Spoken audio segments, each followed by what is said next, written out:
This is just a collage of different, most of this deals with my granddaughters. They never have to worry about entertaining their grandfather because I'm always asking them a boatload of questions because they're the future. I'm not.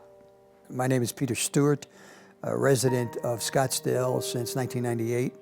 Spent 36 and a half years in corporate America. We moved here to put my wife in a better environment and climate because she was recovering from ovarian cancer. And it worked out. When she passed away, it was a good almost 7 years after she was originally diagnosed. This is the best place we've ever lived, in our opinion. Play a little golf, not very good at it. I do a lot of reading. There isn't a history book out there that I'm not in love with. My father died of heart failure. I had an uncle who had a massive coronary. He happened to be a priest, and when he came back from Korea as a chaplain, stepped off the train onto the platform at Penn Station in New York and hit the floor. So it's in the genes. There's nothing you do about it. I had bypass, not the dates stick in your mind, but April the 6th, 2004, and everything was fine until about 5 years ago when the murmur came up.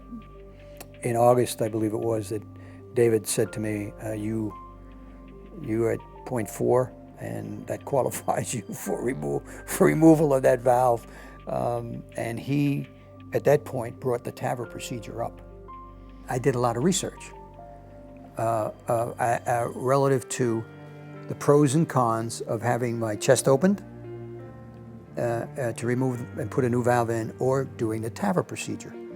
I came to the conclusion that the TAVR procedure was the best procedure for me, based on the fact that it was less invasive. I just believe that no matter who you are, no matter what procedure it is you're going into,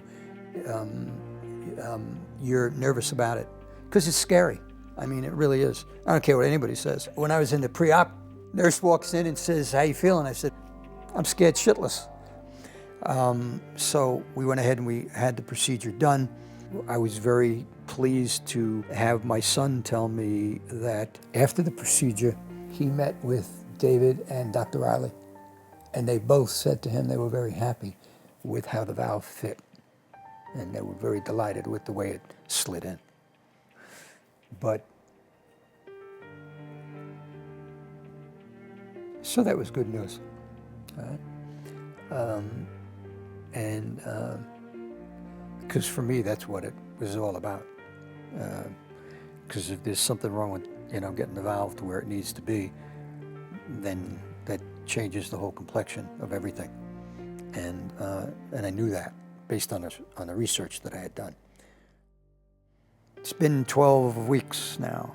I'm feeling better than I've felt yesterday, and it just gets better with each passing day. Last week, went out and hit 60 golf balls without any damage. If you can take a mindset that it's a project, and in my career in corporate America, in the tech world, everything's a project, right? Because you don't want to go into the procedure with 1,000 questions in your mind, thinking about whether or not it's going to be successful. I thought it was going to be successful. I was just a chicken.